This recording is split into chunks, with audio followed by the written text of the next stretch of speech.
సర్వేలో కుటుంబ సభ్యులు అందరికీ తెలియజేసినాక 180 సర్వే నెంబర్లు ఇష్టపడ్డ 193 జరుగుతుంది. మిగిలిన ఎవరైనా రైతులు ఉండేంత వాళ్ళకి చెప్పినాక అది కూడా మేము కండక్ట్ చేస్తాము.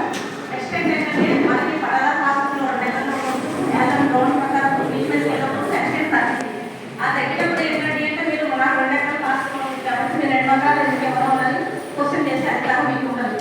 కానీ మనం ఏంటంటే సర్వే చేసినప్పుడు మీరు ఎక్కడికైతే హద్దు ఇస్తారు ఆధీనంలో ఉన్న భూమికి మాత్రమే పడతా పాసుకొని ఇవ్వడం జరిగింది. మనం ఏమనుకున్నాము అంటే నా పాసులో 2 ఎకరాలు ఉంది, నాకు భూమి పొలం కాబట్టి 50 సెంట్లు వస్తుంది. 50 సెంట్లు మీరు ఏం చేశారంటే అనుకున్నారు. కానీ ఏంటంటే మీరు హద్దు చూపించేది మీరే. ఎందుకంటే రైతుగా మీరు ఉన్నది ఎప్పటి నుంచి సాగు చేసుకుంటాము 10 సంవత్సరాల నుంచి కానీ 20 సంవత్సరాల నుంచి గుజరాత్లో పూర్వకుల నుంచి వచ్చిన భూమి ఉంటుంది.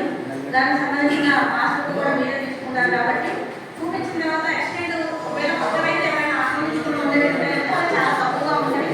అలాంటివి కూడా సరి చేసి మనం సరి చేస్తున్నాము. ఇప్పుడు మెయిన్గా జరిగేది ఏంటంటే విసన్నపేట నర్సాపురంలో జరుగుతుంది. 2 రీసర్వేలు అది అయిపోయిన తర్వాత మిగిలిన ఏమైనా ఉంటే కనుక నెక్స్ట్ ఫేజ్లో జరుగుతుంది. ఈ ఫేజ్లో మనకు 2 జరుగుతున్నాయి. లాస్ట్ గతంలో కాకుండా జరిగింది. అవి ఇప్పుడు వ్యాలిడేషన్ వర్క్ జరుగుతుంది. దాని యొక్క పాస్ ఉంటే కనుక అప్లై చేస్తే వాటికి కూడా జరుగుతుంది. అది కూడా చేస్తున్నాము. అండ్ ఇప్పుడు మనకి నెక్స్ట్ ఏంటంటే రేపు పండుగలో 15 తారీఖు తిరునాళ్ళు జరుగుతుంది. అందులో మార్చి పురస్కరించుకొని అన్ని మళ్ళీ అక్కడ జరుగుతుంది. టెంపుల్ అంతా కూడా ముందుగా అన్ని జరుగుతాయి.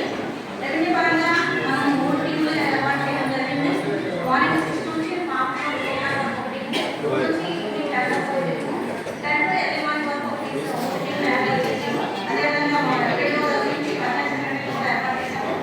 అండ్ అక్కడ ఉన్న కమిటీ సభ్యులు ఎవరైతే వాళ్ళు వాళ్ళ యొక్క డ్రింకింగ్ వాటర్ చేసుకొని భోజనాలు ఏర్పాటు చేస్తారు. మెడికల్కి సంబంధించిన వరకు మెడికల్ టీం ఒక టీం అక్కడ 2 టీంలు ఫార్మేషన్ చేయడం జరిగింది. కింద ఒక టీము పైన ఒకటి కైకిలింగ్ అస్వస్థంగా ఏర్పాటు చేయడానికి అది చూసే కావాల్సిన టీంలు ఏర్పాటు చేయడం జరిగింది. అక్కడ కూడా ఉంటే స్పెషల్ ఒకటి పెడుతున్నాము. అదేవిధంగా అంబులెన్స్ ఒకటి ఉంటుంది. ఇంకా దీంట్లో ఒకటైనా ఏదైనా ఇబ్బంది చేయడానికి ఉంటే నాకు చేసిన అవైలబుల్గా ఉంటాను. అక్కడ చేస్తూ ఉంటాము. డాక్టర్ గారు మేమందరూ కూడా అక్కడికి మార్నింగ్ చేస్తాము. 15 16